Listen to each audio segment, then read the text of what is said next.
Thank you for tuning in, everybody. Real quick, off the top, let me get this out the way because your boys got to pay the bills. But if you're buying supplements, please get them from FusionMuscle.com.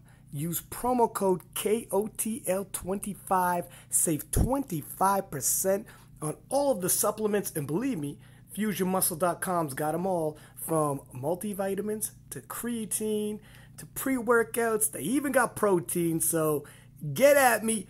Use KOTL 25 for 25% off of your supplements and help us pay some bills and keep expanding the podcast that you've been listening to. Don't be a freeloader, please. FusionMuscle.com. And with no further ado, let's get on with the show. Okay, Six Pack Lab of that. My man has another session of King of Lust podcast, and we're back on video.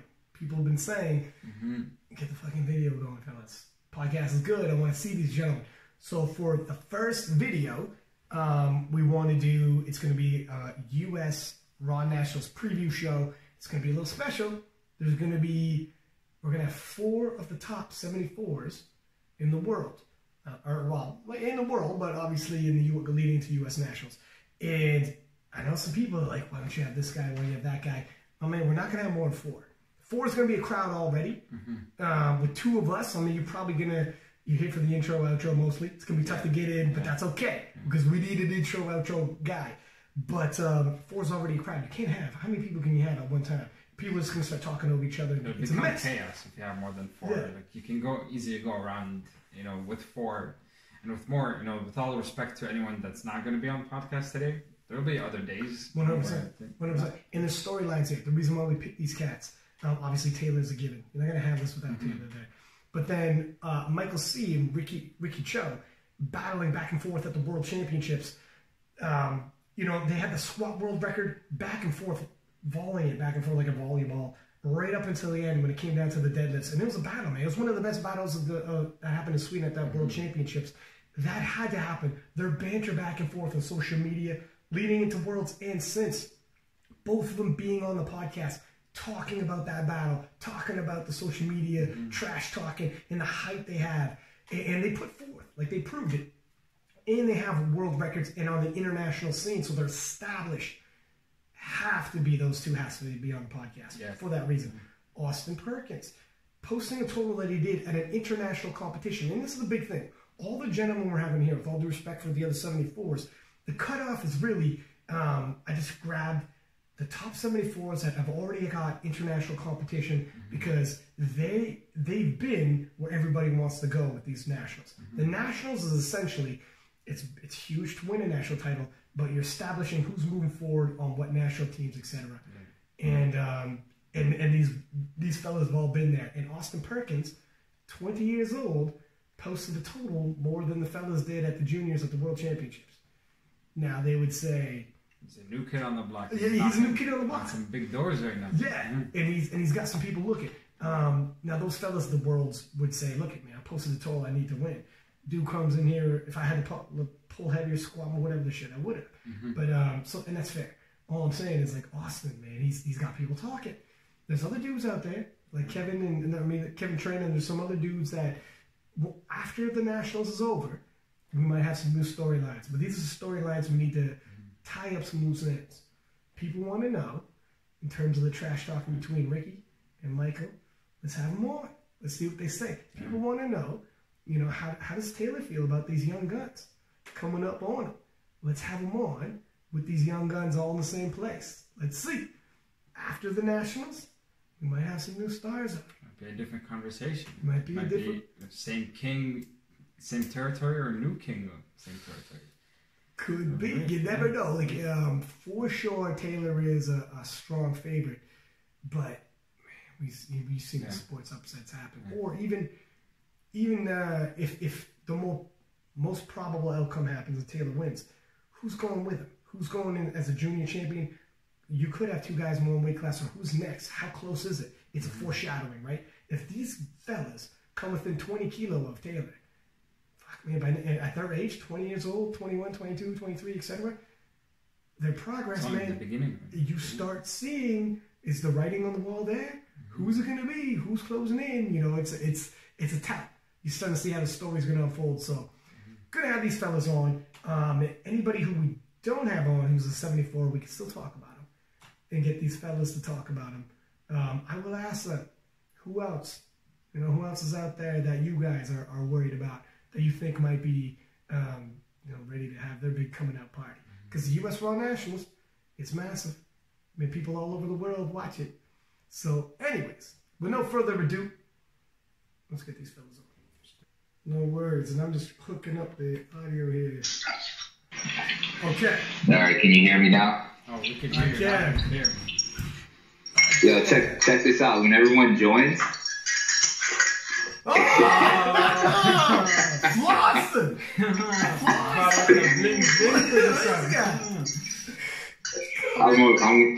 I'm gonna fuck with him. Yo, hell yeah. And then I got the 74 kg shirt on. 74 kg, the king is here. Yeah, there ain't no question about that. Okay, so you can't see. I got Yaz as a co-host. You can't see it just due to like the webcam shit. But if you hear a voice, that's it. Okay. Okay. I'm sitting right across from 6. So. Should I call the fellas or should we let them wait a minute? That's up to you, man. We do a half hour just Taylor. What's going on here? We get it exclusive. The king is here. The king is here, man. The king is in the building. Okay, let's call these fellas. We'll get Austin. And let's see here. Michael, where you at? Bam, Michael, and then our boy Ricky.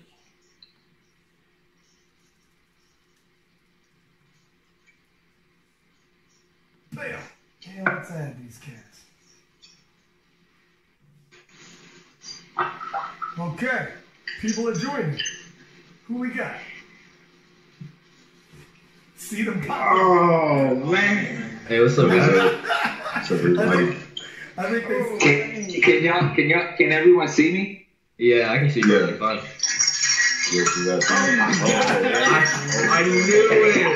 knew it. Okay. Oh, this isn't going on YouTube, though, right? What up? If we zoom out, he's sitting on a throne as well. You guys like that? I don't know. That's a lot of bling right there. I don't know. That's a lot of bling, man. That's a lot of gold. Yo, we're so salty in their faces. I love that. That's awesome. Oh my god. I figured you guys would like that. I just wanted to fuck with you for a little bit. That's a good one. That was fun. So how's everybody doing? We're getting close. Yeah. We're getting super close. Is everybody like who's cutting the biggest weight here? Biggest weight? Yeah, who's got Michael. I don't think these guys can cut it all. I'm the only guy that's in the 170s. Michael. Damn, you're 170 right now? Hey, you know what's funny though is like I'm at the lightest that I've ever been since I've been competing, but back at Worlds I was like 180. Oh damn! I was I can't control myself. That's the thing. And you're also not the smallest dude in the world either for a 74 kilo.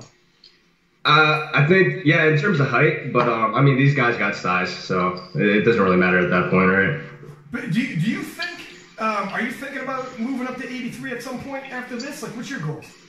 I mean, honestly, I think after this, I might just kind of dial it down on the competitions, just really focus on only nationals and Arnold, and then kind of work my way to med school. But that's not what we're here to talk about, right? Nah. Hey, you know what? No, I'm gonna stay at 74 and wreck these guys. That's what I'm gonna do. So all right.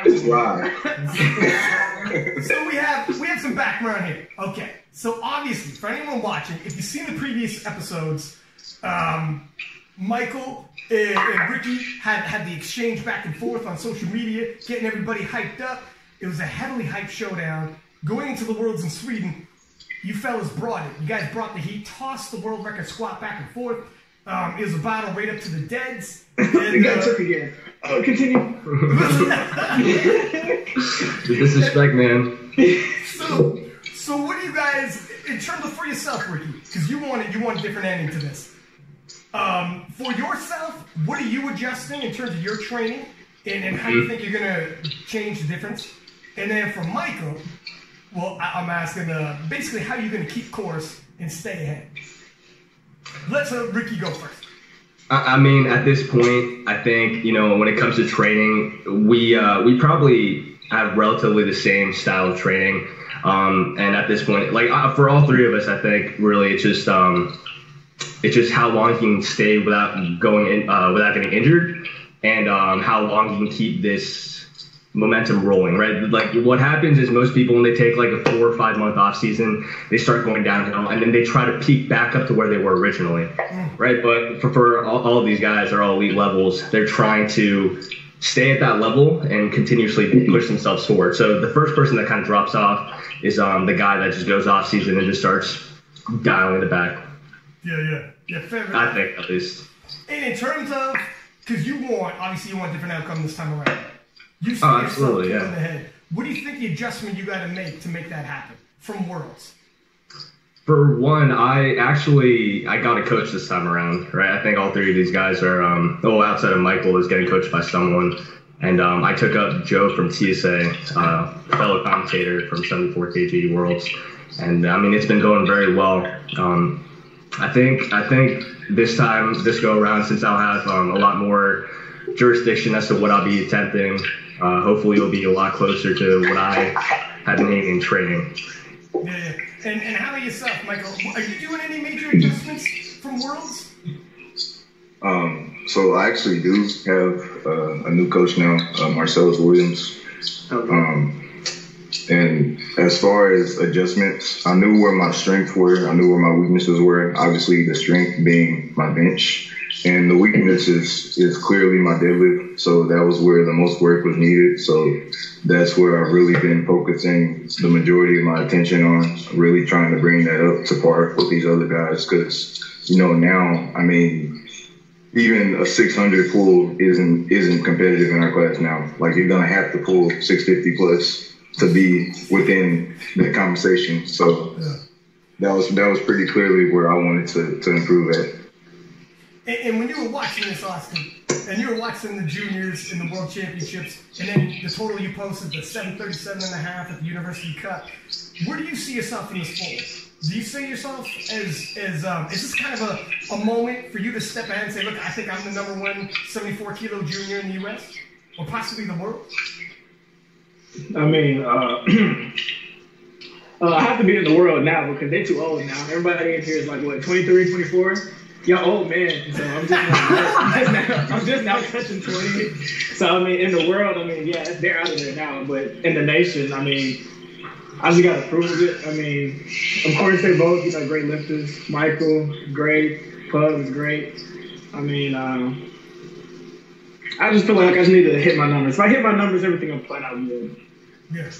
9 for 9. If I go 9 for 9, they'll know the rest. And you guys are all super close. Like, you guys are neck and neck. The one guy standing out, Taylor, is he's dominant on top. How many national championships do you got right now, Taylor? 5. 5? Is that including this one? What's that? Talk to me in 4 weeks. But truly though, is it difficult? Like, a lot of these fellas will openly say, look, not yet, probably not swinging on Taylor yet, and they're going to battle it out amongst themselves. Or am I off by saying that, gentlemen? Do you think one of you guys might have it on Taylor? Or is that next year? I'll let you guys answer first, yeah.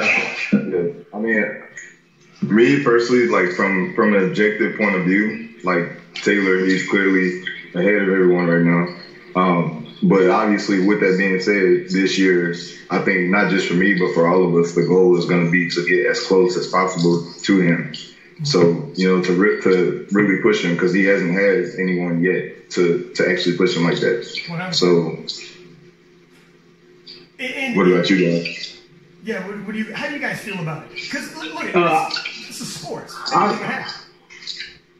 Honestly, I feel like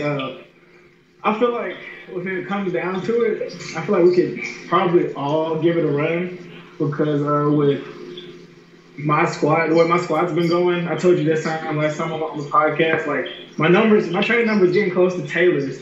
So it depends on if he come out of nowhere and just quite, like 670. I mean, that's a little bit too far. But if he gets to the point where it's like I can push him on squat a little bit, me Pug, and everybody can push him on squat, and then freaking Michael take him on bench, and then me and Pug push him on deadlift. And we can push him to miss a couple lifts. I mean, anything could happen. You guys gonna get it has to come down to him missing, though, not to anything else. It has to come down to him missing, which of course I know is hard to make a miss, but yeah, if that's what happens, it might be. Look, like in terms of you can't win off nominations. We've seen, for instance, when David Wilson won, and he's going against two-time IPF World Champion LS. He's going against Ashton, who's about as scary a powerlifter as they come, and then and he pulls it off. Like nothing is for sure. You got to play it out. But having said that, so Taylor, when you walk into this, motivation-wise, coming off like the World Championships and being the best lifter at Worlds, winning that award, is it tougher? Is it tougher to come off of that high and then be like, damn it, man, like when people are waiting for you to miss, as opposed to when you're hungry, like, holy shit, I might be an underdog, or I'm neck and neck, like Machine, or he gives battle. It feels different, doesn't it?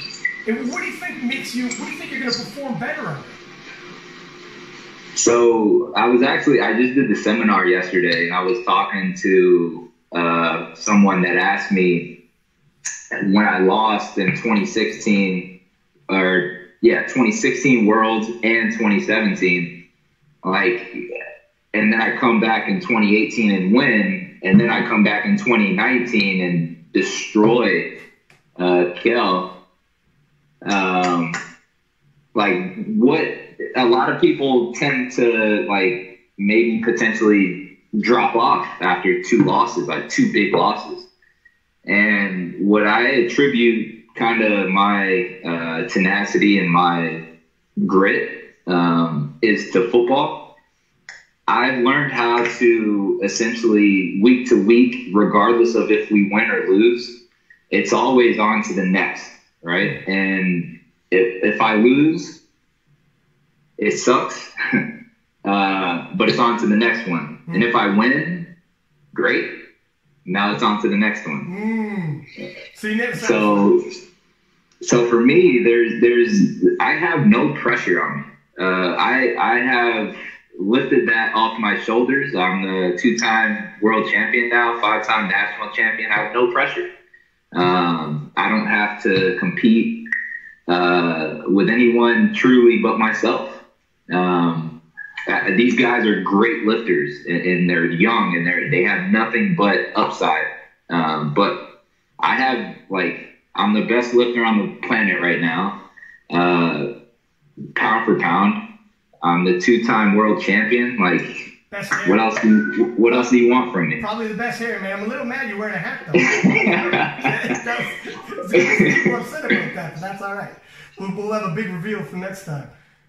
So having said that, so going into the Worlds, so because you guys, is it just Austin who's qualified as a junior now, on the international scene? Is everybody aged out of the juniors now? Yeah. Yes. Already said and done. But even if, because we've seen it before, we could possibly see 2 Americans in the 74-kilo open as well. Yeah. Is the plan for everybody to make that American team and do battle in Belarus? I don't know if I'll go if I get in. That's the first. Yeah. I'm not sure about you guys. Because it depends on if Midland wins at Collegiate Nationals. I'm probably going to go to Dubai with them again. So I'll probably take the University Cup again. I would 100% go to Dubai over fucking Belarus. And half the reason I say that is because I listened to the podcast of you talking about your situation in Belarus, and oh my god, that's entirely the reason why. Even let's say I get first or something, right? If I'm chosen, I still don't think I would go. Really? So the only reason I would go, Ryan, is because I have kind of this lingering thing over my head from Belarus, and I would want to get redemption. But again, it's just I don't know. It's Belarus. Like, why do it there again? That's kind of how I was feeling about it. I don't know. So nobody's really raising their hands. Oh, this is kind of surprising. Is this the sentiment? That's good. Oh man. I got my cat. So is this a sentiment you guys hear amongst a lot of lifters that they're not super hot in Belarus? Like, what is the American team probably going to look like heading over there, do you think? Oh, it doesn't look good. I've talked to multiple people, and they're like, "Yeah, I'm probably not going." Like Russ said, he's for sure not going. 66. I don't know if Charles, if he wins, if he'll go. I don't even know if he's cutting. He's not competing. Mike. Yeah, I don't think he's going to. Oh, he's not. He's not going to. Oh. Yeah. No. So we don't have a 66. 83 is not going. 93 is who would go in 93? Jonathan said he would. I think Jonathan said if he wins, he's going. Jonathan Cagle. Okay. And he's got 93 is going to be dicey because he's got the unofficial world record, but Mr. Deadlift, Christoph Versbecki, he's back. And he's looking bad fierce right now. And he's got his abs back, too. That's like Samson's hair for Versbecki. He's got his abs, he's trouble. So 93s would be good. But it's, and I don't know about the 105s. Like, it is, I don't know, man. This is kind of surprising, right? Yeah, I don't know if the U.S. will. It's a toss-up, to be honest. I think it makes it a little bit worse that most Americans, when they compete, they think that the U.S. APL Nationals is probably a little bit more or a lot more competitive than Worlds itself, right? When I went to Worlds this year, I was only thinking about one guy, and that was Seay, right? I'm sure these guys, when they're going to Worlds this year, they're not going to really be thinking about anyone else. Whereas, us going into Nationals this year, there are several guys outside of the people that you see in this video that have the opportunity to even take first. And I'm sure you guys know who I'm thinking about referring to, but it makes it less appealing knowing that you're kind of guaranteed a place. Whereas you go into Nationals this year and you're thinking, I'll train as hard as I can, and I might not even podium. At least for us guys, right? Yeah, that's crazy. Yeah, that's crazy. I think we'll still have a team regardless, because it's a little bit easier to say, oh, I'm not going if you've been on the international stage before. But for some of the people coming up that are going to have an opportunity to go, it's a lot easier for them to say, oh yeah, I'm going. It doesn't matter what's going on there, I'm going. So the question would be, it's not necessarily who's going, it's who's going to be competitive for the U.S. Right. That's what it would come down to. So, if none of us 74s go, maybe Tran, if none of us go, right? Or, I don't know. Gage. Yeah. I mean, but the thing is, one class. Wait, first of all, who's Gage, though? Oh, my God. Continue. Ricky's throwing Wait. Who is Gage? I don't know who that is. Honestly, he's probably going to place 10th or something. So, I mean, strong kid, absolutely strong. Oh my God! Wait, who is it? Who is Gage?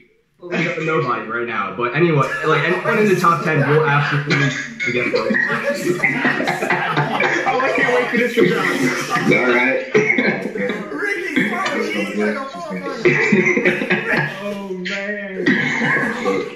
But I think regardless, I mean, our class is the class that we have the least to worry about. I'm pretty sure our number 15 guy can go and win. Hey, wait. There's Kel. Now, he didn't post a good total at Worlds this year, but back in 2017, 2 years ago, he put up a 757 total. He's got heat. And he came in, he did an equip meet a month before Raw Championship. Nonetheless, he shouldn't have done that, but he's still a strong guy. Yeah. And he's someone to look out for in the future. 100. I'm glad you said it. It's true.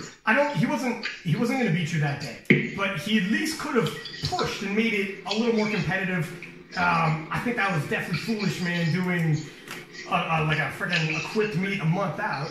That was crazy. Yeah. I mean, when he posted that, and it's equipped too, the type of weight you shift when it's equipped is insane. It's like, my man, what were you thinking? Your notice is going to be tracked. Now, considering what you did, pound for pound, there wasn't anybody in any weight class who was going to beat you that day, so whatever. End result, what it's going to be. But you're absolutely right. Anybody who goes to Worlds is going to have to deal with him. And thus far, in terms of total, it's just Taylor who's got it over him. Now, having said that, raises the question. So if Kale's put up a 750, it was in the 750s. You guys are young, and the Worlds is until next June. Where do you guys see yourselves posting up these totals? Not just at Nationals, but even next year. Let's say the Worlds do roll around, because you guys are getting, like, Austin's 20 years old, man. This dude was a teenager. Like just half a year ago. It's crazy. Give me a year. I'm posting 800 total. Oh shit! Whoa! Really? What did you say? A year? Yeah, in a year. Next year is Worlds. Well, you know what? Listen. He's talking about equipped though. No.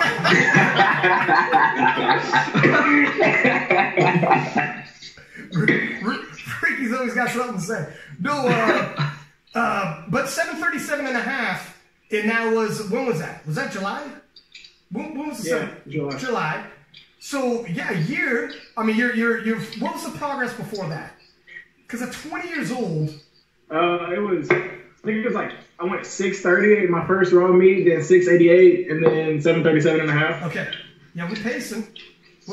Wait, I have a question for all you guys here. So if we want to start, whoever wants to go first, what does your typical day look like? I wake up in the morning and I don't eat. Okay. I don't eat till 3. What time do you wake up? 7:30 a.m.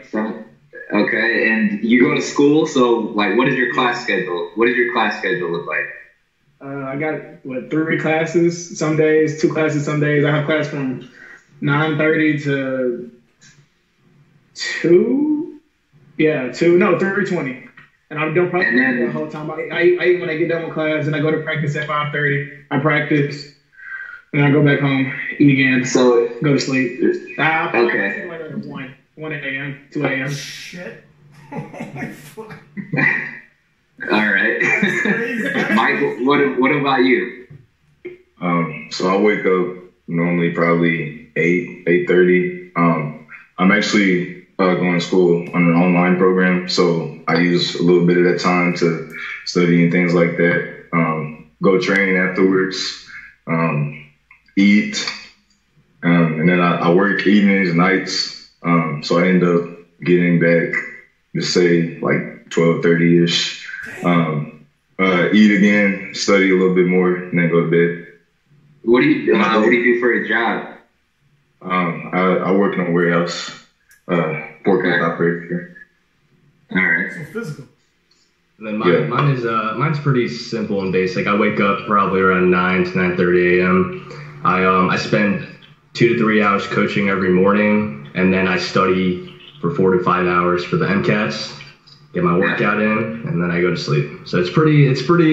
I know where you're getting at, right? You're probably saying, "Oh, I work 6 a.m. to 6 p.m., whatever," right? No, listen. He's going somewhere. Okay. Let's hear it.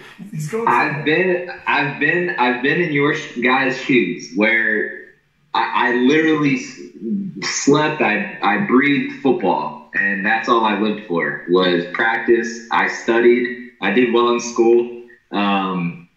But it was like I got to eat. I got to do everything that I wanted to be the best that I could be as a football player, right? And yes, Ricky, you're right. Like right now, I'm established in my career. I have a career trajectory. I work in finance. I have a day job, so I don't get to put in the amount of time that I'd like to. Like right now, I'm only working out 3 days a week. I used to go 4 to 5. What, dude? You do 3 days? I'm only 3 days. So I'll give you guys the benefit of the doubt that with 100% you guys are freaks of nature, like without a doubt, shadow of a doubt. But once you hit the real world in the sense of Ricky, when you want to become a doctor, or Mike, when you get into your career, Austin, when you get into your career, it's like, now I'll try to find time. I have a wife, I have a job, I have friends, I have a life outside of powerlifting. Like, there's a lot of things that come along. I got bills, I have other things on my plate other than powerlifting, and now I make it a priority in my life because I truly do enjoy weightlifting. Like, this is, without a doubt, I've just always enjoyed weightlifting. So I make it a priority to get to the gym, but I don't have the luxury that you guys have as far as time, age, right? Like, and when I was your age, I wasn't training for strength. I was training for functional strength with just being the best football player I could be. So now that I get to dedicate some of my time, I've only been in powerlifting now for 5, going on 6 years. So do you think, I still think that I have room to grow in powerlifting, as crazy as that sounds. But it's just. Having said that, like with 3 days a week, like, you know, they say sometimes it's harder to maintain at the top than it is to climb the top, because some of the reasons you said where, you know, when you're on the way up, you sacrifice almost everything because you're not there yet. Like some of these fellas that said, actually it was Micheal who has said, you know, if you've already won worlds, it's easier to pass up going back because you got that, and you'll always have that for the rest of your life. When you haven't won it yet, you're like, I gotta go. I can't retire having not won. And then when you're on your way up, like some of these fellas, you'll sacrifice sleep. You won't have a girl because you're like, man, you're cutting into my training time. I gotta break it off. You know what I mean? The dudes who are hungry on the way up can gain a lot of ground quickly. That's kind of what I was talking about earlier.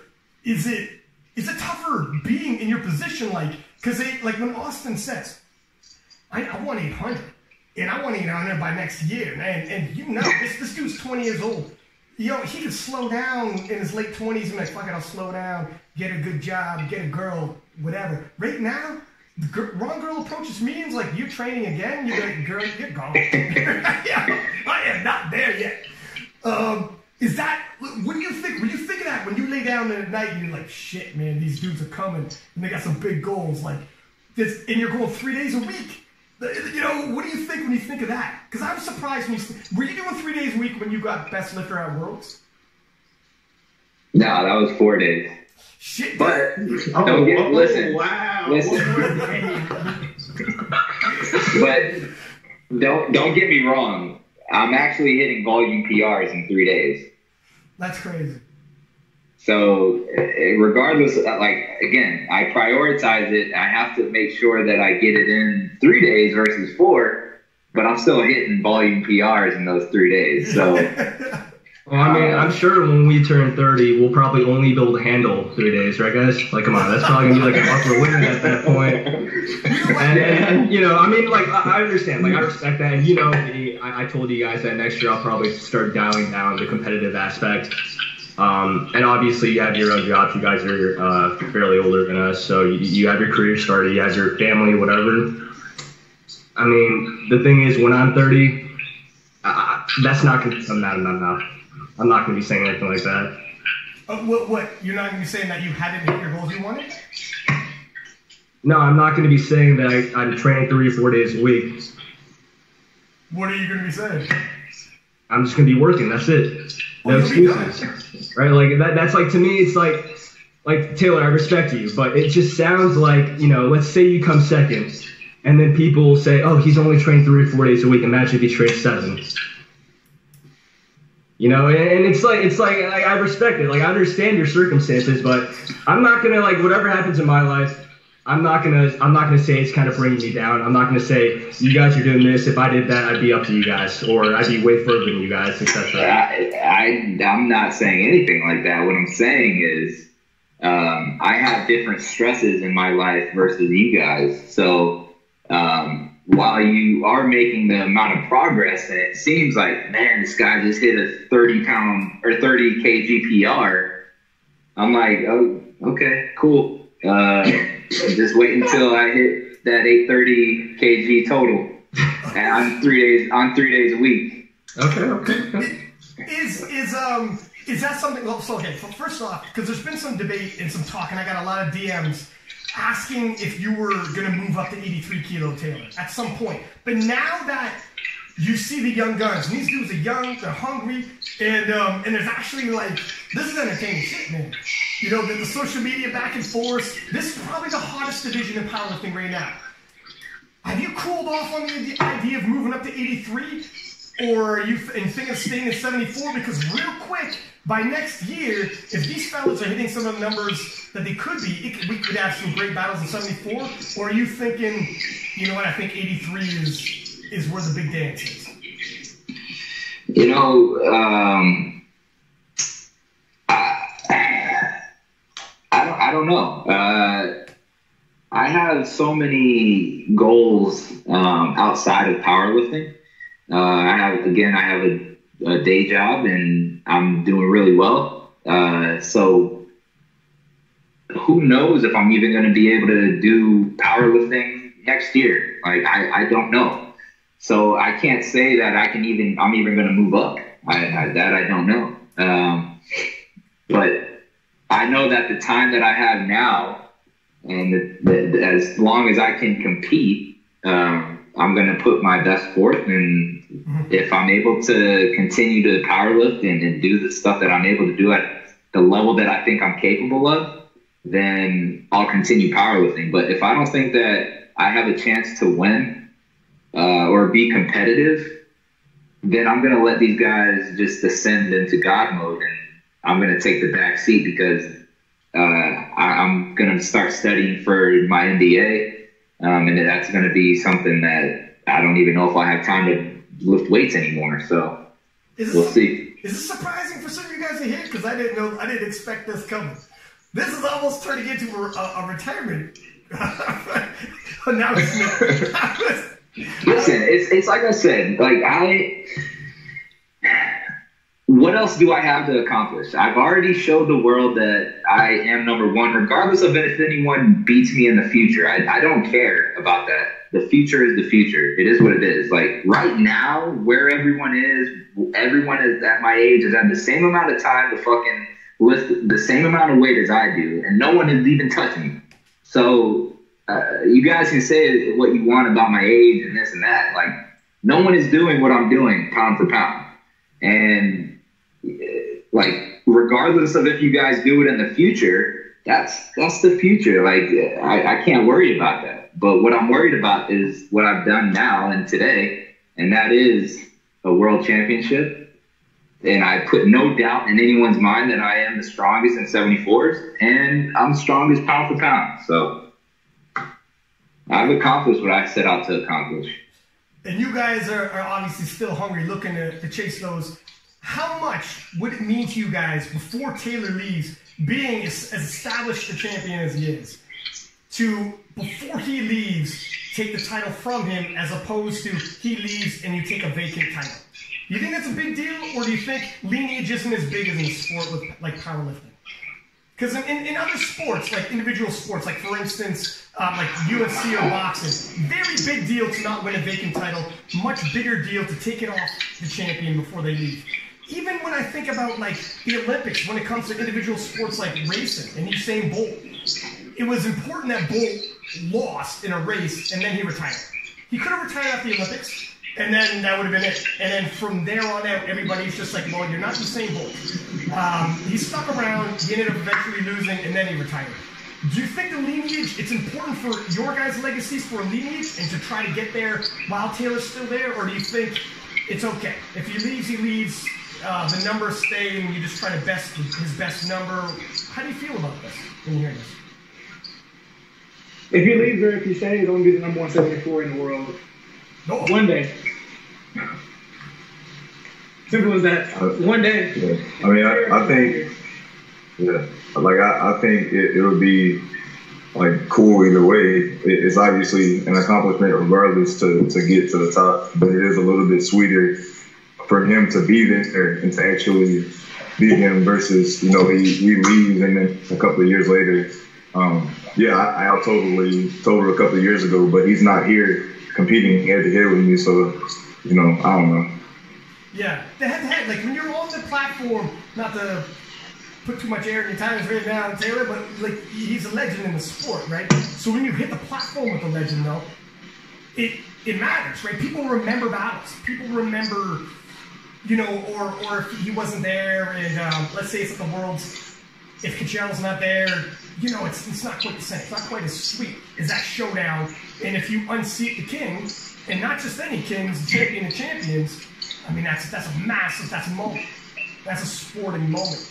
How do you feel, Ricky? Do you think it matters as much to try to catch him before he leaves, or do you think succession isn't as big a deal? I mean, I would be happy either way. I think Taylor's already made his legacy, and if he ends up leaving, right, I think our goals would be to try to surpass his legacy, however difficult that's going to be, whether it leaves in 3 or 4 years. Right? I think that's going to be everyone's goal. If you can't compete with someone 1v1, right, whether, let's say Taylor ends up, like, getting older and just totals less, right, you wouldn't be happy with beating him when he's not at his peak, right? Like, if we competed this year and he hit 740 total and we hit 760, I don't think any of us are going to be happy because he's already totaled 790. Yeah. So at that point, if those circumstances come and, you're not going to be able to time everything out perfectly, I think we're just going to try to see if we can surpass his legacy, however difficult that's going to be in the end. Fair enough. And Taylor, as you look at these young guys, and there's some other dudes looking, we can only have so many people on this podcast. I was getting DMs like, why not this guy? Why not that guy? Like Tran, for instance. Tran and Zach. Don't forget about Zach. Exactly. Don't forget about Gage too. Dang, bro. Hey, I really don't know who that is. Who's Gage? Yo, first, explain it. Explain it. I mean, he's a 74, of course, from Texas. Can I say something? He's got beautiful hair. Fucking beautiful hair. Taylor, you respect that. He's not on your level though. It's alright. He's got hair. All right. He got long hair. Not Taylor's hair. I mean, his hair. Listen, I just say all three of us have great hair, man. Like you guys, Austin, man, you guys got waves. You got waves. You guys got waves for days. Waves for days. Ricky, you got a nice little thing going right now. Hey, Ryan is too, right? Ryan's too. Look. I love this. Yo, that's the most solid fucking bald head I've ever seen. All of this in 20 years. Nicely symmetrical. That's right. It's a good look, though. It's a good look. Absolutely. So what do you, in terms of when you look back at these fellas, Taylor, and all these young guns coming up the ranks, who do you feel like is the one closest nipping on your heels that you're thinking, man, in a year? Like, when you're looking ahead and you're like, shit, some of these guys are covering a lot of ground quickly. Who stands out the most of these young guns? Dude, honestly, like, a lot of people have been asking me that lately, and I'm like, I don't fucking know anymore because you guys are just putting up numbers that are like, what? And I'm truly going to be surprised, or not surprised. I'm not even going to be surprised if some of these guys put up like a 770 to 780 total. I'm really not. But I would say, Austin, like your squat and your deadlift are by far like the most impressive right now. Bench, obviously you got to work on your bench, but I would say, Austin, your squat and deadlift, like, hands down. You're getting a report card. And then Mike, your squat, I've now seen your deadlift move up now, but your bench, like, you're fucking that's insane. on your way. And then Ricky, I don't know much about your individual list, but I've seen your deadlift and squat, and it's like ridiculous too. So I don't know. I don't know what these guys are gonna do. But I'm not gonna be surprised if one, they beat me in an individual lift, or two, put up a close total to mine. I'm not gonna be surprised. Hey, I'm glad you brought that up, though. I think, like, us three, right, we have two great lifts, but we always lack one. And Taylor is definitely the best package all around. Yeah. You definitely have all three lifts, and we're all working on our individual lifts, whether it's CA's deadlifts, me and Perks, our bench press, but, you know. No, I'm gonna be honest. Honestly, I don't care about my bench. I'm trying to make my squat and deadlift go up. Okay. Honestly, you add keys where you can get keys. Stone press, you hit an 800 total with like a low bench press. That would be ridiculous. I think. Dude, I would be like, what? What's going on? Bench is 150 and then pull is like 350. Yeah. Listen, mark my words though. I guarantee in the next 2 to 3 years, a 74 is going to be pulling 350. Mark my words. That's insane. I wouldn't be surprised. Mark my words. 350. What is that? Like 760? 770. Yeah, 770 roughly. Yeah, I think in 1 or 2 years, absolutely. There's you know, they have those deadlift specialists on Instagram, but there are a few people that are I'm of like 700 to 720. Yeah, it's insane. R1 Road, if you've heard of it. Right? Michael shook his head because he heard me. Oh, yeah. Hey, relax, man. Good deadlifter, bro. I'm not even trying to be on his head. He's a good deadlifter. I mean, also, Tran, too. Tran, absolutely. Kevin. Yeah. And we haven't talked about him at He's all. pulled 7, hasn't he? No, he has, absolutely. I like the RP 7 or 8. So he's one of the top dogs here. Yeah. Yeah, he pulled 700, which for anyone internationally is 318 kilo, and that was smooth. And he's a big dude. He's a big 74 as well. I'm curious. Do any of you know what like he walks around at? 161, 162. Okay. 72, 73 kg. So he's pretty light. Wow. Training? I thought he was serious. Yeah, no, Austin. I'm like, I just had a call with him like last week. I'm like almost positive he's watching. Bro, what? No, I'm not. Yeah, I'm not going for that, man. Don't believe it. No, he's short though. He's like 5'6". Yeah, no, he's short. He's shorter than me. Yeah, I'm 5'6". Yeah. I think he's like 5'4". No. 5'4", he's bigger than me. So you're 5'4"? Not adding up. Yes, I'm 5'4". Oh shit! Wow. No, he's something. He's lying to you. Did he show you on the scale? Well, I mean, when he weighed at his last meet, he came in at like 73, and for someone to kind of like 73. Yeah, if he was heavy, right, that would be a pretty big step off from 74, like an entire kilo. 73 is light. Yeah, he's a pretty light. He's kind of like you, Austin. Honestly, like you both come in at like you guys both come in underweight. Yeah, y'all boys got to start eating. I'll be hungry, man. So, I'm gonna say this now. I think Kevin is actually gonna get either first or second. I put him above me. Absolutely. oh, shit. I believe him. I think he's gonna be that guy. Yeah, he's good, man. And I was like, he's good. It's just these like little minor tweaks, and he's also only 20 years old, so he's the same age as Perkins. He just hasn't put it together in a meet yet. But if he can put it together, like I said, I wouldn't be surprised if he totals like 780. Oh, absolutely. I mean, his last meet he totaled 740, and he only got a 630 deadlift because of apparently someone put baby powder in the chalk. So he only hit a 630 deadlift, yet he's already hit a 700-pound deadlift at like a 6 or 7. So I think he has a lot of potential. Yeah. Oh, wow. And what do you guys feel? How do you think this battle's going to shake up? Then is Tran now the man underneath Taylor, you guys think as well? Or talking to Michael and Austin? How do you guys think? Listen, again, Mike, I don't know what Mike is doing now, but from what I see, I wouldn't be surprised if you hit like 600 plus for sure on squat, but over a 440 bench, and then your deadlift. Fuck, I don't know. Yeah, I mean, I don't know. The thing about my deadlift is that it always shows up huge for me meet day. Like that's been a recurring trend, and I feel this time it won't be any different. So I mean, I honestly don't know what I'm gonna pull either. Like. I have to, just figure out some type of range, and I know it's gonna be 300 plus. I know that, but I don't know exactly where it's gonna fall. 300 plus is massive. So wait.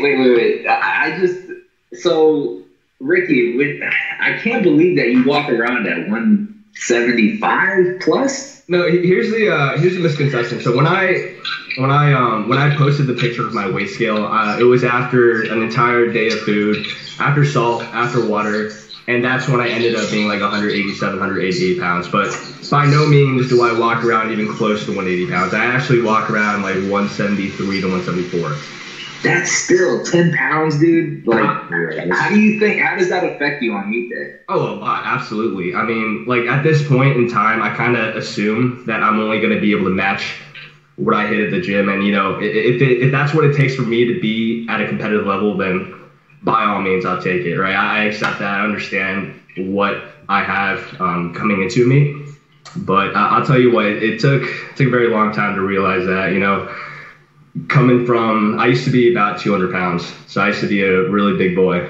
And then I took 2 years to cut down to 175 pounds. And I don't know, if you know what you're doing, it's always better to train significantly higher than your competing body weight, I think. Yeah.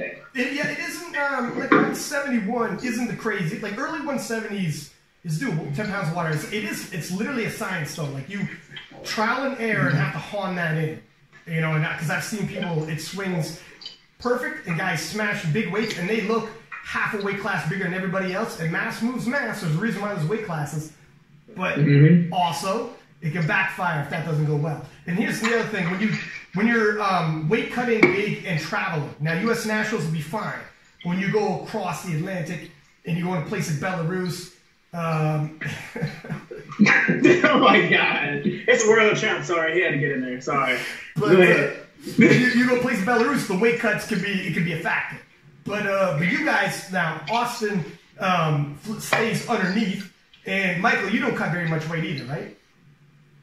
No, I'm actually sitting a little bit heavier now than before, but I'm still pretty light, like 169-ish in the morning.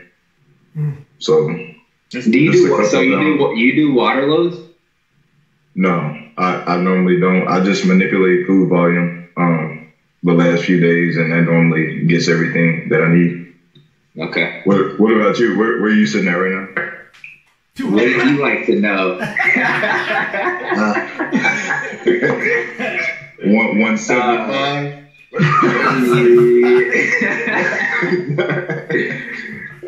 I'll tell you this. I'm the heaviest that I've ever been leading into a meet 2 weeks out. Oh, damn. Okay. And this is by plan, I'm assuming. Yeah. And have you done some like water cutting and water manipulation? And because here's the thing that I've noticed, and Ricky could probably speak on this because I'm sure he's done a lot of this as well.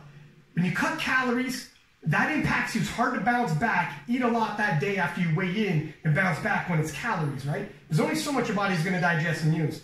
Water, though, your ability to bounce back from dehydration and what you could do with water entering the system can be phenomenal. You can bounce back real quick. You'd be surprised, right? You can be right back to normal. They've done studies on this. What are you really using there, Taylor? Are you looking at dieting down the last 2 weeks? Or are you thinking, have you done a lot of water manipulation and done some water loads? Because if you're not used to it, I mean, the more you do it, the better it is, obviously. But yeah. So the first one that I ever did was at the 2015 Arnold, and went super well. So over the years, however, I've been roughly around 166, like 167 in the off season. So and that's just normal eating. And again, I work in an office, so I live a sedentary lifestyle. So I don't need a lot of food, even though I am training very heavy and my sessions go pretty long. I just manipulate my food intake for those training sessions. But for the most part, I really don't need a lot of calories to maintain weight. or lose weight. So, right now we're going to waterload. We're going to try to waterload for the national meet, but the last, I would say, 8 meets I've done has all just been food manipulation. And Ricky, you don't got to tell any secrets, but you're about the waterload, deload, and the rest of it? Yeah, I'm the type of person that I would never touch calories throughout a meet prep. If anything, I would probably eat in surplus for days that exceed, 1.5 to 2 hours in terms of training, right? But for someone like Taylor, I highly doubt he's going to be over 170 pounds, especially if he's been training for the last few years at 166. I think him waterloading is a very smart idea. I don't think that is going to be something that's going to remotely affect him in the slightest, right? As long as he's just getting the basic fundamentals down. But I mean, I don't think any of these guys would really need to apply any of these water cut protocols that I do. I mean, they're all pretty lightweight, so these guys train at what they compete, so it's in their favors. No major surprises. What are some of the battles you guys see not in the 74s that you guys are looking forward to the most at the U.S. Raw Nationals? 66. 66. I say 83. 83 is for sure. And obviously it's a little less competitive than last year, but even now I still think it's going to be probably the most viewed, most popular primetime division. I'm excited to see what Russ is going to do because him and I have been chirping back and forth at who wants to get best lifter again. Little bit. We'll see. I'm excited. Two guys though, at least one his step. What's that? I mean, look, I love Russ, right? And the good thing is he usually hits depth in competition. Right, but I think it's safe to say that he's not hitting depth in any of the videos he's been uploading, even though it's only one angle, right? But, like Taylor said, I'm very excited to see what he puts up. I think it's going to be probably his best tool yet, maybe even upwards of 860 kg plus, or 860 kg plus, yeah, somewhere around those lines, I think. It's interesting you say that. Like, I love Russ to death, and I have nothing but respect for him as well, but his squat, like when you saw him as third squat at Worlds, you saw him grind out that last rep. And his second attempt, he blew through it. And you're thinking he's got another 10 to 15 kg easy. Right. And he just jumped 8 kg. So when he jumped 8, I was like, wait, what? So, and you heard him in his video, he's like, oh, fuck, can I even do it? And it's like, when you're training your neural pattern is different. When you have to hit depth and you're thinking about it, you sink it a little lower, and now your muscles aren't used to that. You get to a certain sticking point, and you're like, oh, shit. Feels different. I can't do this. It's different. Yeah. And it makes the pressure, so it'll be interesting. And it makes the pressure of competition a little tighter, too. Like the stress of it, if it doesn't feel the same. Where I got to go a little deeper. Or is he telling himself that, and is he thinking, you know what, I'm going to hold course and squat the way I always squat? I mean, it is only one angle. I don't know. Someone's telling me that on his YouTube he showed a different angle and it looked deeper. But if it isn't deep enough, I mean, shit, hopefully someone's got his ear and tells him to go deeper. I'm not on the side checking out how deep if the hip goes below the knee, but it has become a bit of a storyline I see in the comment section, and I get in the DMs with the King of the List Instagram. And it becomes, people are like, look, the guy's strong as hell, strong for days. But you could be, if you miss your third squat, whether it was strength or whether it was depth, you miss your third, all of a sudden, a battle could turn a whole lot closer. Right. Are you guys expecting, so we have two guys who are going to be going for that 700 squat in the 83s, which is nuts to say. But what do you think about Jamar's? Jamar's not leaving any doubt about his squat depth. Dude, he's a monster. Yeah. I wouldn't be surprised. If he, if let's say Russ went for a third where he thought he could hit it and he just didn't hit depth. I wouldn't be surprised if Jamar outsquatted Russ in that fashion. They're close enough. Like I think they were 13 pounds away in the singles I've seen so far in training. In terms of reps, like this guy's got a higher triple, this guy's got a higher 5. It doesn't supermat, doesn't always translate. In terms of singles, they're like 15 or less pounds. Like that's crazy close. And I don't know if Russell's I'm only seeing one angle. I don't know how high Russell is, or if it's not really a storyline. But Jamar's from his angle, I can see depth, and it's fucking low. It's there. So what are they both hit? What are their best singles? 700 for pancakes, right? Yeah, 702. Pancake God. Jamar got 702, and Russ got 715, I think. So we're talking 13 pounds, man.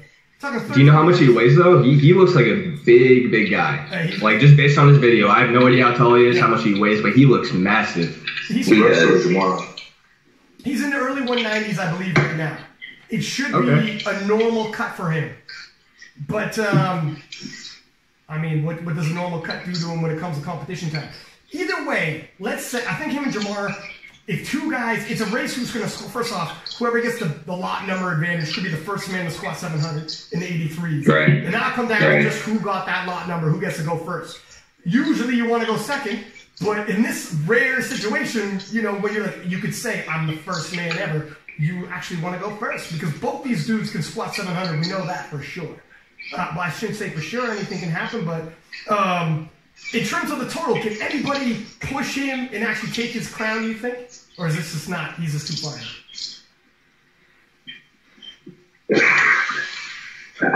I don't know. I don't know. I'm rooting for Nori still. I think he's going to pop back and surprise everyone. I really hope so. I hope so, yeah. I really want him to do well. Like, he's a de novo boy like me. He just has a good vibe. I like him, and I just want him to do well. I want him to put together the meat that I know he's capable of. And if he does that, he can be competitive. Oh, he's into the 800 kilo total. For sure. Yeah. He's up there.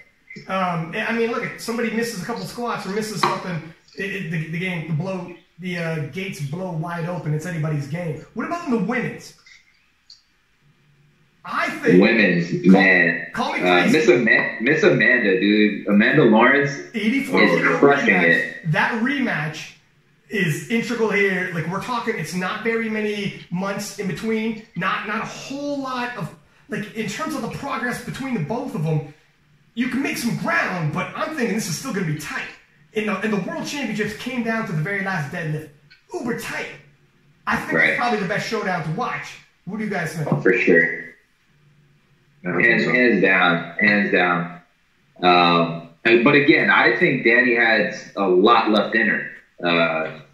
You look at her squat; she blew through that squat, and deadlift. I thought she had more in her deadlift too. So, but again, Amanda, I think she went all out on squat, but she's making a lot of progress, and it's just going to be interesting to see what she does on deadlift. It'll be attempt selection is going to be key. Because they're so close. When you're that close. Do y'all know if Joe is calling both their numbers again? Is that what's happening again? I think Nori is going to call Danny's attempts this time. That's smart. I was just wondering. The reason why. So, I'm not going to get into that. Being nationals, I think there's definitely going to be a lot more suspense and definitely more misattempts. But since you have more jurisdiction over what you're allowed to choose, I think this will be insanely close or insanely far, depending on how they do. Right? That's a great point, Ricky. So at Worlds, you had Arian and Bill McCarthy helping out with attempts on the open side, right? So it was a lot harder to get an attempt in that you had to have the sign off of both Arian and Bill. Absolutely, yeah. If anything, you had 10 to 20 on your squat, right? After watching that third attempt. So, and I could say the same thing about Michael as well, right? having jurisdiction over your own list. And at this point in our lifting careers, I think we know best as to what we can and can't hit. So obviously, if we take that into account going into the USFPL Raw Nationals, it could be anywhere. And that's another point is like with Russ or even with Amanda or Danny, like anyone, we don't have that cap anymore. So it's like, could we overshoot? Yeah, maybe. Yeah. We don't have that conservative person or cap. And I think Arian and Bill are great handlers and attempt selections. So the numbers don't lie in terms of the world champions the U.S. brought back. Numbers don't lie. They do a bang up job. But you're right. Yeah. You're not lifting for country. You're lifting for pride, your own pride at nationals. So you can, you got a whole lot more. It's just you and your coach, as opposed to, a guy who's got the hole open, he's gaining points for the American team, and he's looking at it from that bigger sense. It's just you and your coach solo banging these off. So you could, anybody at any point could get a whole lot more wild, and nobody's there to slow you down. Could be interesting. Could be like Ricky said, super close, or it could get really, really wild if somebody starts missing because they're overshooting. And it's too damn close. You were saying, Austin, the 66ers. Who should we look at there? If Charles isn't there, I'm surprised. I know, because it's not Charles. That's why I was saying that it's anybody. Like, everybody's trying to take it now since Charles is lifting. So, I say Andreas has a great squad. So, I say him. Yeah, and then... do you think he'll hit 600? You think he'll hit 600? No. Not that good. Not that good of a dude. But that squat, dude. Pretty expectations down his fist. But yeah, that's. What about? Does anybody have a vibe on what Big Ray Williams is doing? He hasn't posted anything, right? At least for a few months. Posted anything? No, nothing. He hasn't posted one video. Very little. Well, Taylor seems like he knows something right here. Well, I talked to Matt Gary, who's his coach, all the time. Love Matt. Shout out. And he told me that Ray is back on his shit. So. Ooh, okay. 1100? I don't know. Find out soon. Something about the Zip Boys. I don't know. The thing is, so why do you think Ray's been as radio silent? Is this on purpose? Like, he's got everybody asking, because it's weird because nobody had ever seen, Ray bombing out at Worlds was shocking to everybody. And then the radio silence afterwards, it's got everybody wondering, like, what the hell's going on here? Now he's posted it saying, I'm grinding. Don't worry about me. I'm grinding. I'm at work, holding it down like I always did. But it was weird that we're used to seeing those singles and doubles and triples and some big lifts flying down. We've got no idea. Why do you think that is? Do you think he's just like, look at man, after what happened, I just want to lay low? Because I was rattled watching it live. I think we were all a little rattled. That was definitely not the script. Whenever you see a world champion, a guy who's running a dynasty bomb, it would rattle you, but it was different because it was Ray for some reason. It was like he has the whole sport on his back. He's a guy who makes ESPN. You know what I mean? So yeah. It hit him, for sure. It's definitely affected. This is different right now. We got a different Ray showing up. And when he hits that platform and he does that whole, before he squats, where he starts stomping his feet like a raging bull, I don't know, man. It's going to be interesting to see what's his opener going to be.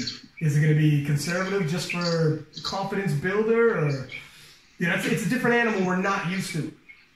If nothing else, I don't think anybody's there to push him. Am I crazy in saying that? Nah. Nobody's.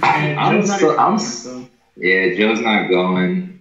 I'm sad that Blaine Sumner is no longer relevant.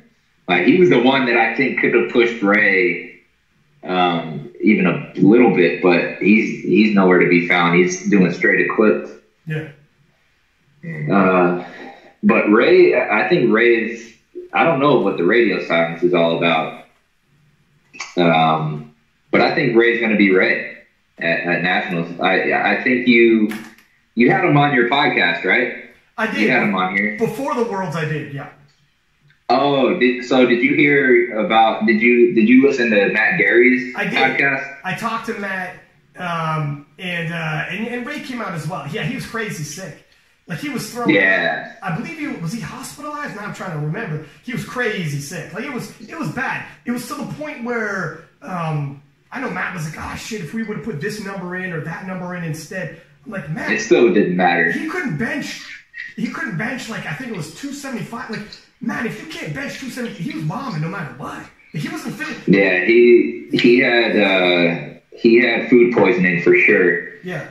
Body was locking up from cramps, and he couldn't even finish the meet. So there's no saving. It was unfortunate, but yeah, there was no saving it.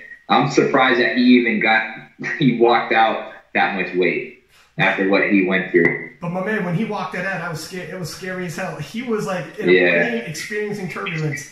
That was crazy. I lost so much confidence watching him walk that out. I was like, holy shit, what is going on here? And you know, the spotters were like, oh God, oh shit, we're about to earn our slice of pizza today. And he kept coming out too. It is what it is. Listen, so we're over an hour right now. Do you guys want to have the last word off before we, anybody want to give some last words before we sign off here? And listen, gentlemen, thank you for coming on first. It's not the easiest with all these different time zones. But anybody want to give some parting thoughts? Is this going up on YouTube? 100. Or is it? Because we can do this. We can. Hey, look it. We can do a pose down. He might be 175, but it's like MMA, we're like Hey, let's start from youngest to oldest. Leave the king for last, right? Okay, we can leave the king for last. or hey, come why on. don't we go from weakest to strongest and leave the king for last?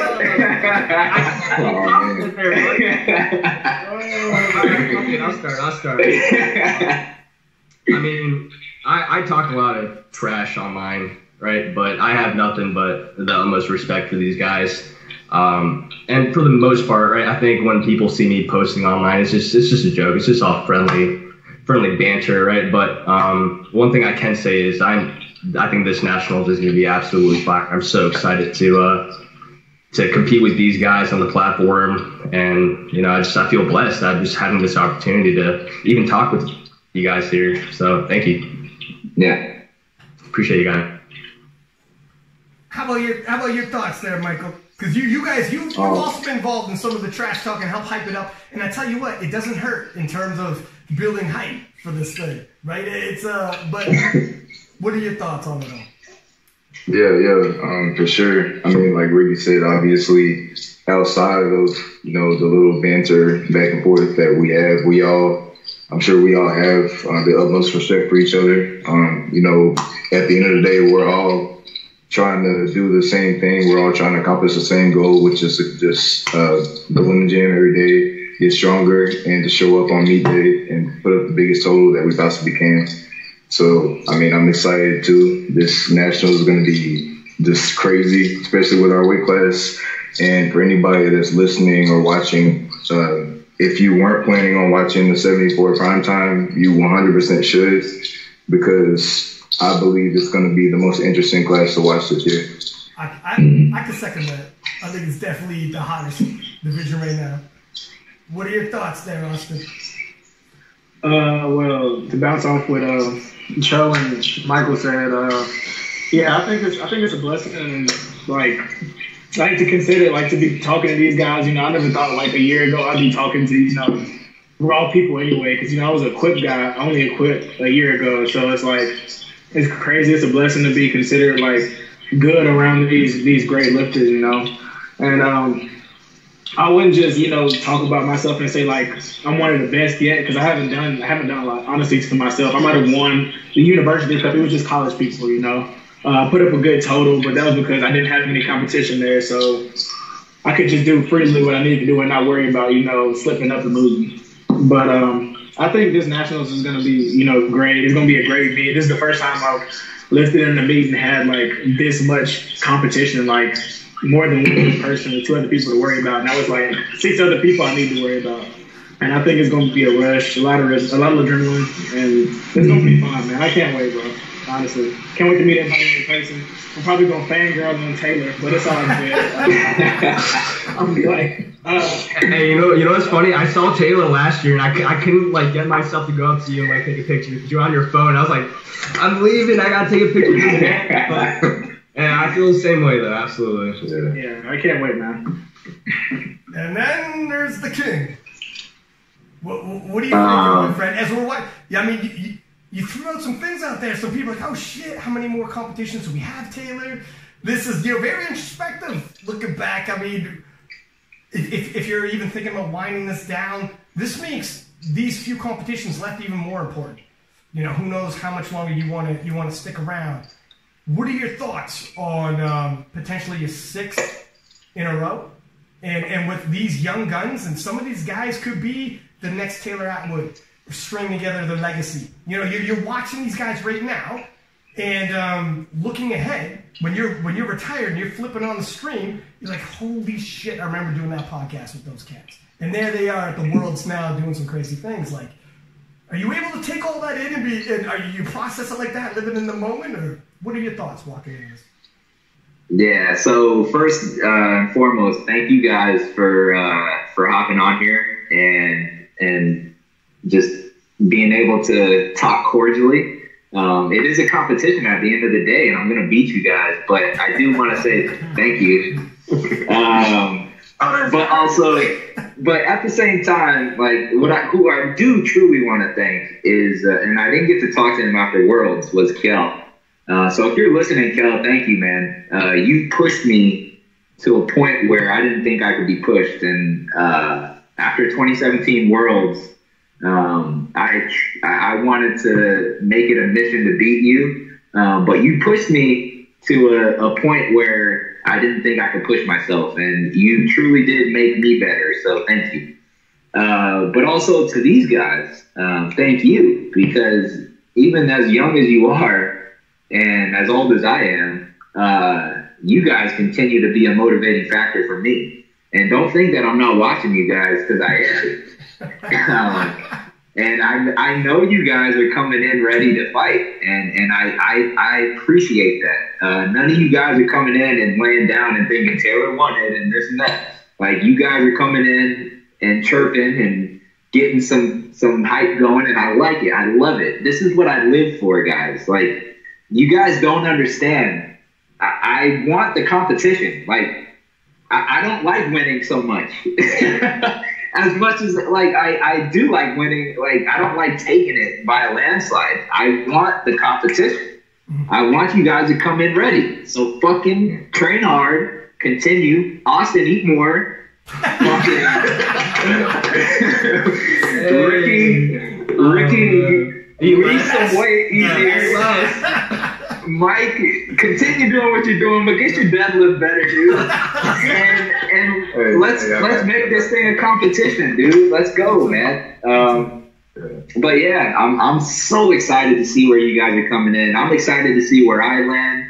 I hit some numbers today that I was very happy with. So yeah, this is the most hyped I think I've ever been for nationals, just given that I know the competition is going to be up to par. So yeah, and do you think, I mean, you don't got to give too much away, but could we possibly see an 800 total for the first time in the 74s? Hands down. Oh shit. Oh well, there you go, fellas. Hands down. All right. Well, listen, everybody's just shaking their head. Okay. All right. That's a lot. That's a lot.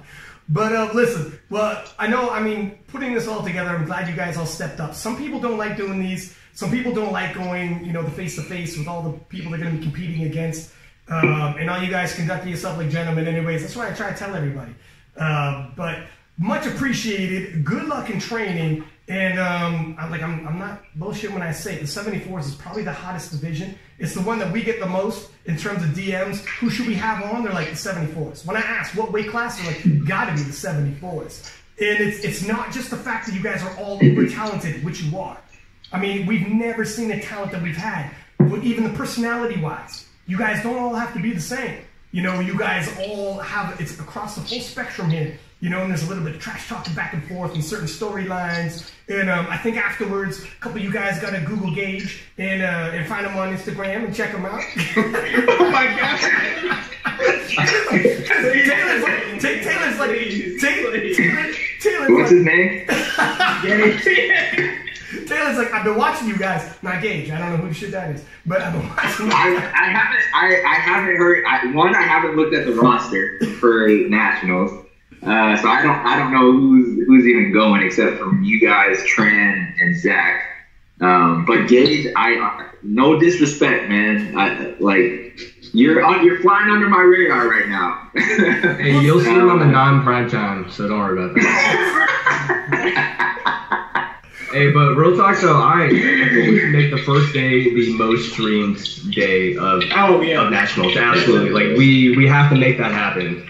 Yeah, how disrespectful! Like they put us on the fucking Wednesday. What the heck? Yeah, we're the most platforms though. We got 2 platforms before us, so we're third in line.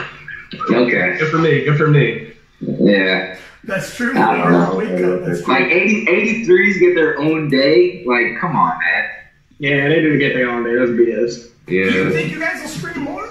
I mean, it could change for next year if you bring I don't think we'll stream more just because Russ has his social media presence, but I think we're definitely going to be the most competitive. So, Yeah. Oh yeah. let's see if we can get it up there because I think competitively, who knows, we could get it streaming. If you put on a hell of a show and it's a fight. I mean, people double back when they hear about it to watch them too, right? Listen, when I out total the 83s, then we'll have it the most live stream. Ouch. That's crazy. Let's see. Well, listen, gentlemen, thanks for coming on. I think kicking things off with multiple 600-pound squats and 74s will be enough to wake some people up. I say at least 5 out of 7 of them is gonna squat over 600 prime time. That's only easy. So we don't know. Yeah. We don't know about before then. When I first started commentating at the IPF World Championships, there was 2 83s squatting over 600. Brett Gibbs and John Hack, you might have heard of them. 2 83s, it's it. Now, a few years later, we got like 74 juniors, like a half a dozen squatting over 600. It's insane, man. It's the progress. Why? What's this progress? What is it? Is it just a talent pool? Is it our knowledge of training? How is this happening? I think. Yeah, I would say knowledge. You think so? Yeah. And the talent pool's rising too. I know the actual amount of lifters in USAPL is like quadrupled in like just a matter of a couple of years. Like we're taking people from other sports. You know, people that you guys would all be playing football or whatever the hell, and now we got you. Whereas previous generations, you might not have chose powerlifting. You did, what the hell is powerlifting? You know, but it is what it is. We're glad to have you. Listen, gentlemen, so I want to have a bunch of you guys back. But maybe we do it all at once. Maybe we do it individual. Let's see how it all shakes up, anyways. And who's up for the U.S. Nationals. So train safely, gentlemen. Get there all in one piece and put on a hell of a show. And thank you for coming in. Yes, sir. Yeah, man. Stay healthy, everyone. See you, boys. Fellas. Can't wait to see you. See you guys in 2 weeks. Yes, sir. And there you have it. So. Competition looks fierce. Dude, it is going to be fierce. So here's the thing. I was not expecting Taylor to talk like he was about possible, like, he was talking like... Possible 800 total. Well, that, but also early goings, dialing back to 3 days a week and semi-foot out the door retirement types talk. That was... I didn't see that coming. Well, like he said, he has a pretty busy lifestyle outside of the powerlifting competition, and we all know, like, having a day job and trying to do extracurriculars ain't easy, right? There's only so many hours left in the day. And it's got to be... And for Taylor, I think him being 2-time world champ, 5-time national champ, and being on the platform that he doesn't have anything to prove anymore. It's true. Right? He's got his credentials. He's got his chains. We saw it come out at the beginning. Right? He doesn't have anything to prove anymore. So what he might be thinking is now it's time to focus on other things and achieve greatness in other aspects of the life. You're right. Yeah, because you're like, you got to be selfish to be an athlete like that. If you got a wife, etc., you come home from work, sorry, babe, I got to go. You know, to a certain extent, after a while, it's like, why are you still grinding like this? You know, sometimes life kicks in. Exactly. Some people can manage it and keep it going, but I was shocked about that. And then there is like a bunch of young guns like these guys are hungry. Did you see Austin was like, I'm going to have 800 by next year? Yeah. He said that like very confidently as well. He also said he had a plan to achieve the 800 by next year. So. And Taylor hasn't hit 800 yet, but he said he's guaranteed he's going to hit it, which will be amazing. But also Austin's like, when I said, okay, does it matter to you guys that before Taylor leaves, you guys all want to be world champion, but you want to beat Taylor, the great, the legend, before he leaves, because it's a succession, it's passing of the torch, and it's a moment, it's a sporting moment, as opposed to he left, then you won worlds, it's fantastic. You might even beat his number, the best number he had posted up, but he wasn't there on the day. Does that matter? And Austin was quick to say, my man, I'm going to be a world champion whether he sticks around or not. And that's that. That's big. He's some of these dudes got that championship mentality. It's cool having them all on at the same time.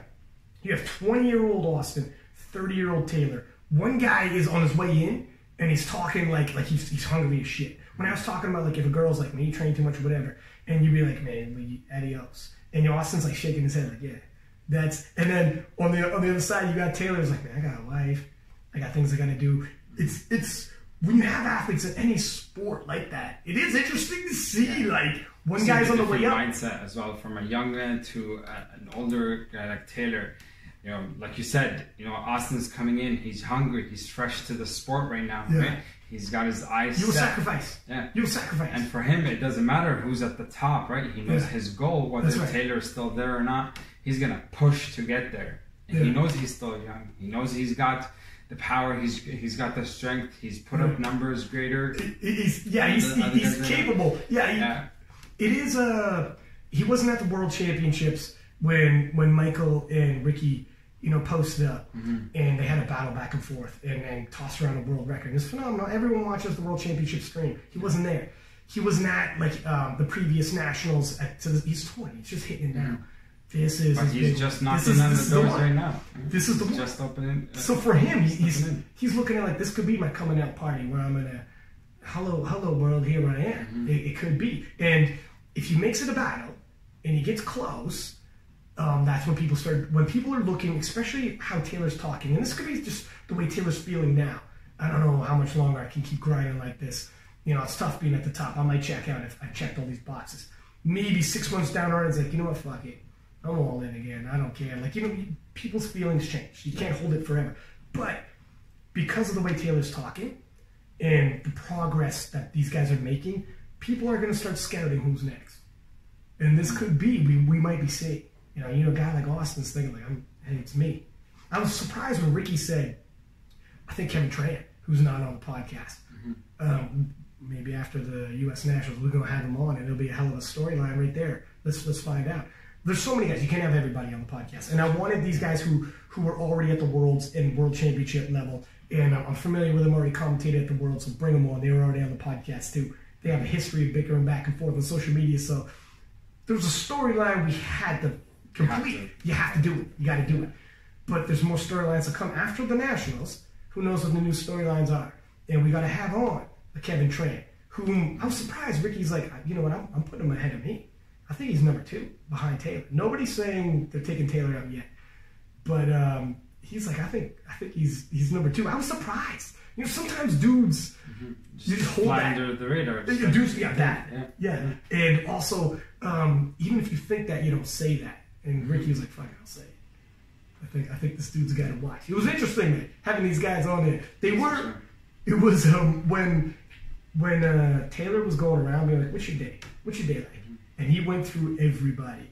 I was thinking like, he's setting something up right now. He's making a point right now. He doesn't super give a shit about your day from day in, day out.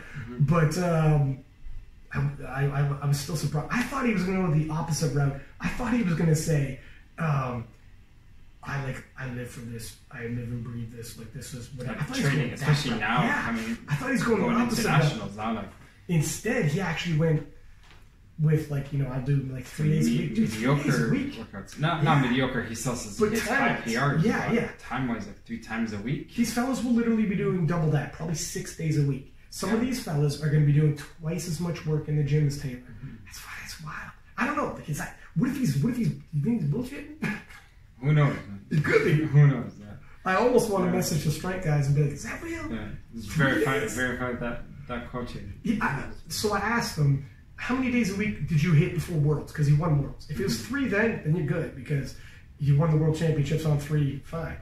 I was doing. It's if this was working before, then fine. Yeah. He was doing 4, which still isn't a lot.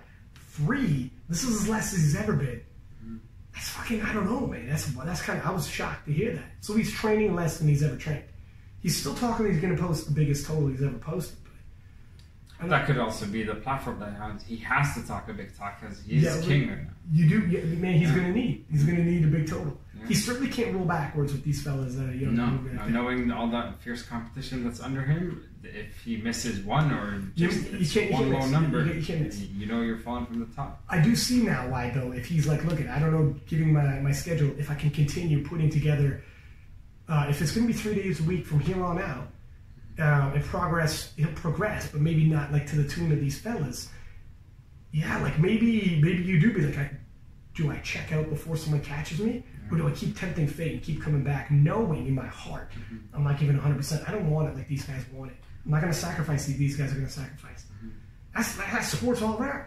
You got to ask yourself, at what point do you say... Every athlete asks themselves that question. How many boxers we know stick around too long and be like, you should have checked out? It's like that quote from The Dark Knight, you either die a hero or you live long enough to see yourself become a villain, right? Yeah. So it's not quite. Sport, I know what you mean. Quite, but if you stay around for too long, you become the one that like Usain Bolt example, right? Yeah. The Usain Bolt example that you gave, you stay in there long enough for someone else to come get the reins a W from on you, and all of a sudden they're like, a big sporting moment is when they beat you. As opposed to, I went out undefeated, no one ever beat me. Yeah. And who knows, if I would have kept training 6 days a week, maybe I would have went forever. But you could take that question mark away and stick around doing only 3 days a week. And eventually it's or on the flip side of it, if you do go out early, you do go out on top as king, knowing that there's heavy competition coming from under your guy like Austin or Michael or Ricky, right? And you decide to go at a time where, these guys are just up and coming. People themselves like, well, you went out at a time where you knew someone was going to come and get you. That's true. You don't. So you decided you're not going to win. The always been aces. Here's the thing. He's 30 years old. That's by no means old. It's more like not for powerlifting. Guys peak in their 30s when it comes to like the nervous system, or sometimes even later. So he's like physically, it's just lifestyle. And his job is demanding. And what you set your priorities to, right? If he doesn't want to continue with powerlifting and wants to pursue life in, another direction. Isn't it? Here's why, like, some people could never wrap their head around. Imagine being the best in the world. I don't mean just your weight class, but he won best lifter in the whole world championships through every single weight class. Being the very best in the world at what you do, at something big like this.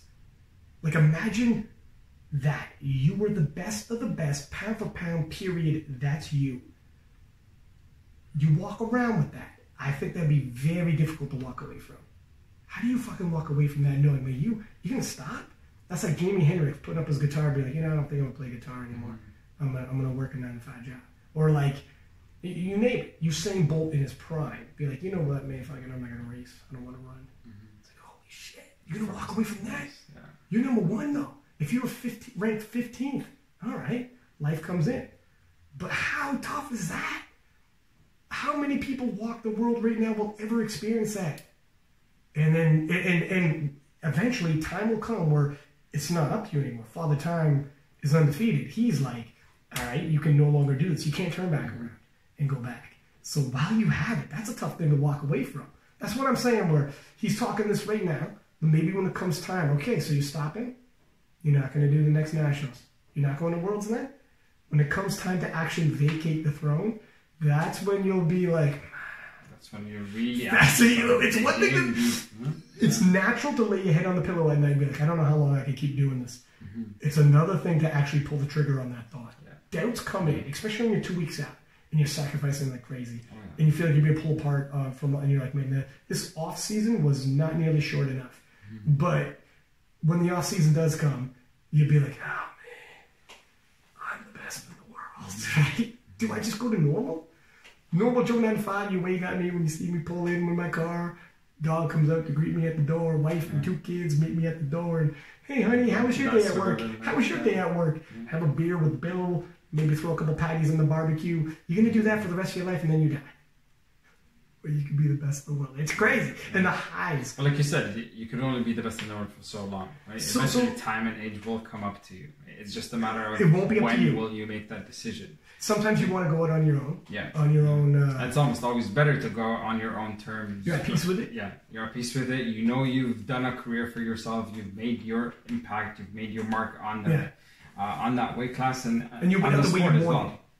Right? There's no shame in that, right? There's no shame in saying that. Certainly not. I want to retire my medals. That's it. Go out with my legacy. There's no 100% like that. No shame. It's just so tempting. Yeah, and it's tempting, and it makes you wonder. Like that's deciding when to do it is what will really question him more. Right? Is it gonna be after next Worlds, right? Whether he said he might not go to Belarus, but what's it going to take? The year after, where's the World's going to be then? How about this? He doesn't go to this Worlds. Somebody else goes. Somebody else will, obviously. And we got a new world champion. Boom goes the dynamite. Everyone's all high on the new champ. He's all over on all the podcasts. We got him on. The new king is here. That might be the little... Like he said, when Micheal beat him, it was actually Belarus, which is kind of weird. We come full circle. We're going back to Belarus this World Championship. Last time we were in Belarus, Micheal, who he's mentioned, who was his chief rival in powerlifting thus far, beat him for the world title. And he said, that motivated me more than I've ever been motivated in my life. To come back. Gave it to me at the World Championship. And I had to come back and I won it. He hadn't won the title yet. This was the time he thought he was going to win it. And Micheal beat him. Maybe if he doesn't go to the Worlds, and the fire to come back and sacrifice and start making things happen, I don't care if I got to wake up early then. I got a 9 to 5 job, I'll wake up early, I'll go to bed late, whatever. Might be seeing one of these young guys with the World Championship and be like, I thought I was ready to see that. That just might be the fire. I thought I was ready. You can tell yourself you're ready until you actually see it. And then you're like, I don't know if I'm ready for that just yet. That could be one of those. And in terms of, like, Father Time can push you out, or you could go on your own. I know what you mean. There's something to be said for going out when you want to go out because you get to write that story. Yeah. I don't get my ass whooped out there. I left before that ass whooping came. But there's also when you leave and you look back and there's the coulda, woulda, shouldas that eat you up. So and what if? The what ifs in life, you regret what you didn't do more often than when you did. When you're like, okay, I won twice, and I won best lifter at the Worlds. Could I have made a fucking dynasty run that everyone could talk? Could I have went like 8 in a row? One of those runs where people like, and I know right now he's like, God, I don't even want to think 8 years in a row. That's so much sacrifice. Don't take it. Nobody can think that far ahead like that in terms of the sacrificing. But when it's all said and done, you look back. Could you have those regrets? Like, damn, that was the time. I can't go back now. But that was the time right there. I wish I would have had just a few more years. Like, fuck, that's tough. You know what I mean? When it's for real. That's the wrong rabbit hole to go down, though. Once you make that decision, like you can't go back. Yeah, you can't go back and living in the past. Right? No. You have to just accept the matter and just move forward with that. Right? Yeah. So if you choose to divert your life and focus on something other than the sport of powerlifting, right? To what Taylor was saying, you can't keep going back and dwelling and having those what if scenarios if you made that choice. Yeah, right? It's over. It's over. That's it. You can't walk around. Can't be walking around the house with those fucking medals around. Yeah. 3 years after you retired. That's it. Yeah. Your wife's like, my man, you gotta take those off sometime. You know, it is what it is. It'll be interesting, man.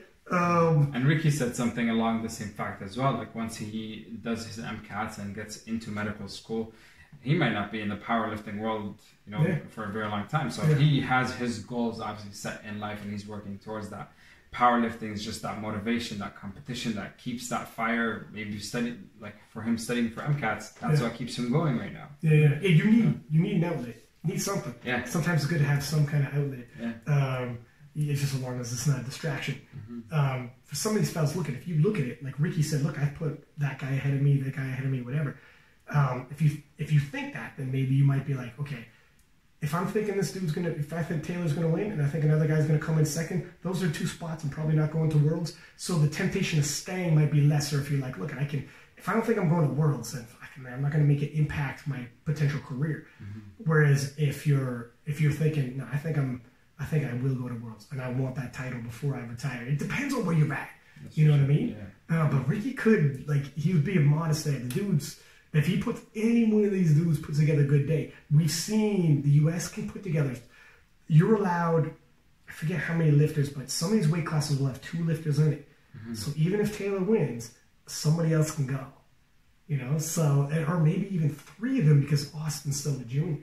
So Taylor, Ricky, Kevin, or Michael, and Austin as well. So could be Taylor, one of those fellas, and Austin. That's a stacked card. I hope they go to the World Championships, man. Yeah. Fuck, I'm a little pissed that some of these fellas if you're watching this again, think about it. You guys have something to prove now at the World. So think about it. You can't let this competition just stay in the US, right? You have to take it to the next level. Show what the rest of the world what you guys can bring. So. That's right. And they kind of slept on Kajal when they're like, I don't think anyone else in the world's gonna we're gonna run that shit if we get there. And then Taylor's like, wow, there is Kajal. He's not dead. He's also 30 and in his prime, and he's good, man. You cannot let pass that guy. To date, he's got a higher total than these other gentlemen besides Taylor, and he isn't sleeping neither. He's grinding unless he's doing 3 days a week. But apparently that's working for Taylor. Who the fuck knows? But anyways, hope you liked it. I think if everything goes good, we'll be able to do the 83s on here. And for me, I think the 74s is the hottest. 83s is right there. If not 74s, 83s is the hottest division for myself. They're neck and neck. But I could probably go back and forth. But anyways, so without further ado, thank you for tuning in from Six Pack Lab. Your man, yes. Peace.